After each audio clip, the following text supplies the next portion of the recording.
यमराज ने बताया, बिस्तर पर बैठकर खाना खाने से क्या होता है। बिस्तर पर बैठकर भोजन करने से क्या होता है, जानिए यमराज ने चित्रगुप्त को बताया रहस्य। इस प्राचीन कथा के माध्यम से हम जानते हैं। दोस्तों, एक बार यमराज और चित्रगुप्त यमलोक में बैठकर बात कर रहे होते हैं। तभी चित्रगुप्त यमराज से पूछते हैं, हे प्रभु, किस कारण से मनुष्य की अकाल मृत्यु होती है? कौन से मनुष्य को संतान सुख नहीं मिलता है? और कुछ मनुष्यों की मृत्यु शिशु अवस्था में ही क्यों हो जाती है?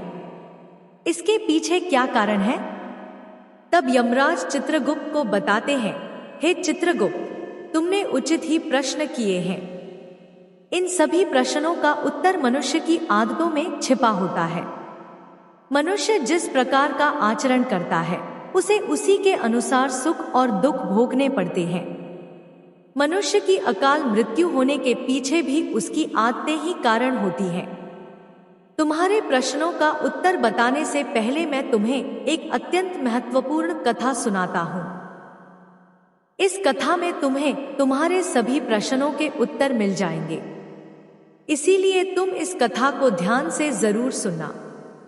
जो भी इस कथा का श्रवण करता है और इसका प्रचार करता है, मैं उसके 32 अपराध माफ करता हूँ। चित्रगुप्त कहते हैं, हे धर्मराज, आपके मुख से इस महान कथा को सुनने का सौभाग्य मुझे प्राप्त हो रहा है। मैं इसे ध्यान से पूरा अवश्य सुनूंगा। फिर यमराज चित्रगुप्त को वह कथा सुनाने लगते हैं। पूर्व काल की बात है। मगध देश में हेमकुंडल नाम के एक प्रसिद्ध सम्राट हुआ करते थे। उनके राज्य के अंदर अनेक नगर, वन, पर्वत तथा सरोवर थे। महाराज हेमकुंडल अत्यंत गुणवान, बुद्धिमान तथा कुशल सम्राट थे। उनके राज्य में प्रजा अत्यंत संतुष्ट थी। प्रजा को किसी चीज की कोई कमी नहीं रहती थी। महाराज स्वयं ही अपनी प्रजा का ध्यान रखते थे। उनके राज्य में चोरों लुटेरों का कोई भय नहीं था। महाराज बड़े धर्मात्मा थे।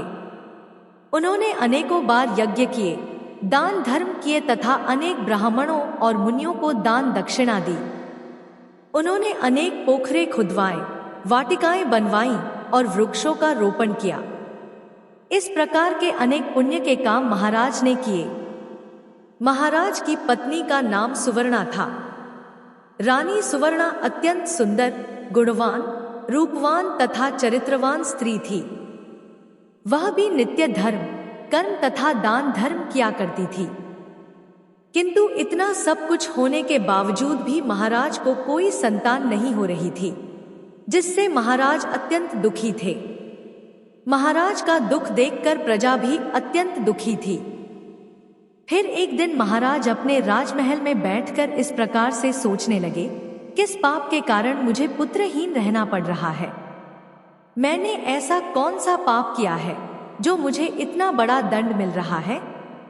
अब मेरी इस समस्या का हल केवल मुनि वशिष्ठ जी ही कर सकते हैं।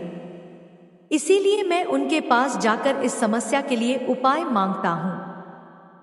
फिर महाराज अपने रथ में बैठकर मुनि वशिष्ठ जी के आश्रम पर जाते हैं। वहां पर मुनि वशिष्ठ जी ने उनका स्वागत किया और उन्हें बैठने के लिए आसन देकर पूछने लगे, हे राजन, आज किस कारण से आपका हमारे आश्रम पर आना हुआ? कहीं आपने संन्यास तो नहीं लिया है? महाराज मुनि से कहने लगे, हे मुनिवर, ऐसी बात नहीं है। आज मैं आपके पास एक शंका लेकर आया हूँ। मैं अत्यंत दुखी हूं। केवल आप ही मेरी इस शंका का समाधान कर सकते हैं। मुनि वशिष्ठ कहने लगे, हे राजन, भला आपको किस प्रकार का कष्ट? आप तो इतने बड़े राज्य के सम्राट हैं। आपके मन में जो भी शंका हो, आप निसंकोच होकर पूछिए। मैं अवश्य आपकी सहायता करूंगा। फिर महाराज हेमकुंडल कहने लगे, हे मुनिवर, मेरी कोई संतान नहीं है। किस पाप के कारण मुझे संतानहीन रहना पड़ रहा है? संतान के बिना मेरा उद्धार कैसे होगा? मेरे राज्य का उत्तराधिकारी कौन बनेगा? कृपया आप मुझे बताने की कृपा करें, किस कारण से मैं संतानहीन बन गया हूँ। और मुझे संतान प्राप्ति के लिए क्या उपाय करना चाहिए? फिर मुनि वशिष्ठ ठीक है कहकर अपनी योग शक्ति से महाराज के पूर्व जन्म को देखने लगते हैं और महाराज से कहते हैं, हे राजन, आपको संतान सुख ना मिलने का कारण आपके द्वारा पिछले जन्म में किया हुआ पाप है। पिछले जन्म में आप एक शिकारी थे जो वन में रहकर शिकार करके अपना गुजारा चलाया करते थे। फिर एक दिन आप वन में शिकार के लिए निकले थे। उस स्थान पर एक गाय अपने बछड़े को दूध पिला रही थी, किंतु आपके द्वारा अनजाने में ही उस गाय को लगा और वह गाय घायल हो गई। उस गाय को घायल करने के कारण ही इस जन्म में आपको पुत्रहीन होने का श्राप मिला है। इस बात को सुनकर महाराज बहुत दुखी हुए और मुनि वशिष्ठ जी से प्रार्थना करने लगे, हे मुनिवर, इस पाप से मुझे कैसे मुक्ति मिलेगी? कृपया आप मुझे इस पाप से मुक्ति का उपाय बताइए। फिर मुनिवर कहते हैं, हे राजन, इस पाप से मुक्ति के लिए आप गायों की सेवा करें, इसी से आपको मुक्ति मिल जाएगी। फिर महाराज ने अपने राज्य में अनेक गौशाला बनवाई, ब्राह्मणों को गायों का दान दिया और अपने महल में नित्य गाय की सेवा करने लगे। महाराज और महारानी अपने महल में नित्य गाय की पूजा और प्रदक्षिणा करने लगे और नित्य गाय को भोजन कराने लगे। इस प्रकार से अनेक दिनों तक गाय की सेवा करने के कारण महाराज को एक पुत्र रत्न की प्राप्ति हुई, जिससे महाराज अत्यंत प्रसन्न हुए और उन्होंने उत्सव मनाया। महाराज उस बालक को बड़े लाड प्यार से पालने लगे, उसकी हर इच्छा और मनोकामना को पूर्ण करने लगे। किंतु कुछ ही दिनों के बाद महाराज के जीवन में दुख के बादल फिर से छा गए। जब महाराज का वह पुत्र 16 वर्ष का हुआ तो अचानक एक भयानक रोग के कारण उनके पुत्र की मृत्यु हो गई। पुत्र की मृत्यु से महाराज शोक में डूब गए और सब कुछ छोड़कर वन में महाराज वशिष्ठ जी के आश्रम पर पहुंच गए। वहां पर जाने के बाद मुनि ने महाराज से पूछा, हे राजन, किस कारण से आप शोक में डूब गए हैं? वशिष्ठ जी ने अपनी दिव्य दृष्टि से सब कुछ देख लिया और महाराज को उनके पुत्र की अल्पायु में मृत्यु होने का कारण बताने लगे। हे राजन, आपको पुण्य के कारण पुत्र की प्राप्ति तो अवश्य हुई है, किंतु आपके पुत्र के दुर्व्यवहार के कारण ही उसे अल्पायु में मृत्यु का सामना करना पड़ा है। आपके पुत्र ने सदैव ही बिना स्नान किए बिस्तर पर बैठकर भोजन किया है। जो मनुष्य बिना स्नान किए भोजन करता है उसकी आयु क्षीण हो जाती है। जो बिस्तर पर बैठकर भोजन करता है उसके शरीर में रोग आदि उत्पन्न होते हैं और वह भी अकाल मृत्यु को प्राप्त होता है। इस प्रकार के वचन सुनकर महाराज अत्यंत दुखी हुए और वहीं पर रहकर मुनि की सेवा करने लगे। फिर उन्होंने अपने भांजे को अपने राज्य का कारभार सौंप दिया और वन में ही बैठकर तपस्या करने लगे। यमराज कहते हैं, हे चित्रगुप्त, मनुष्य को हमेशा अपने 5 अंगों को साफ करके ही भोजन करना चाहिए।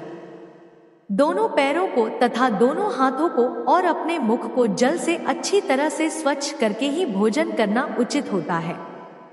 इससे मनुष्य के शरीर से रोग दूर रहते हैं और व्यक्ति दीर्घायु बन जाता है।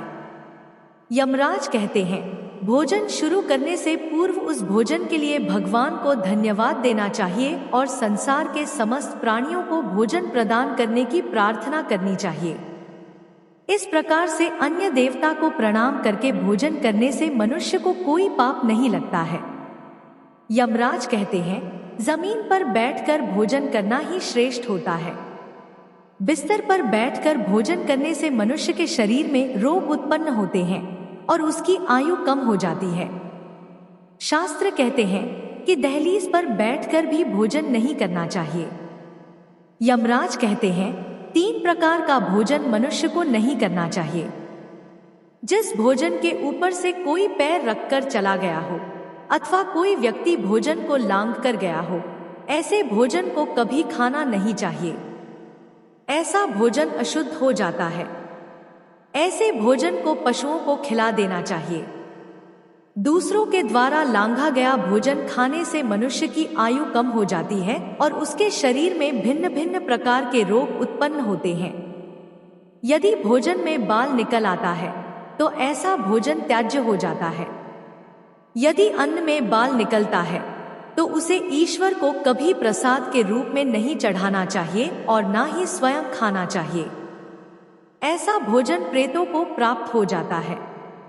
यमराज कहते हैं, दूसरों के लिए परोसा हुआ भोजन भी नहीं खाना चाहिए। जो मनुष्य दूसरों का भोजन छीनकर खाता है अथवा किसी को बिना दिए ही स्वयं उस अन्न का उपभोग करता है, उससे देवी अन्नपूर्णा रुष्ट हो जाती है। भोजन सभी में बांटकर खाना चाहिए। दूसरों के हिस्से का भोजन करने से मनुष्य के पुण्य कर्म नष्ट हो जाते हैं। शास्त्रों के अनुसार दिन के समय में मनुष्य को उत्तर की ओर मुख करके मलमूत्र का त्याग करना चाहिए। यदि रात्रि के समय मलमूत्र का त्याग करना हो तो दक्षिण की ओर मुख करके करना चाहिए। मलमूत्र का त्याग करते समय हमेशा अपने सिर को ढककर रखना चाहिए। किसी भी पेड़ के नीचे, कुएं के पास, नदी के किनारे, गौशाला के पास, देव मंदिर, अग्नि के पास तथा शमशान भूमि के पास कभी मलमूत्र का त्याग नहीं करना चाहिए। शास्त्रों में कहा गया है, खड़े होकर भी मलमूत्र का त्याग नहीं करना चाहिए। इससे शरीर में रोग और विकार निर्माण होते हैं।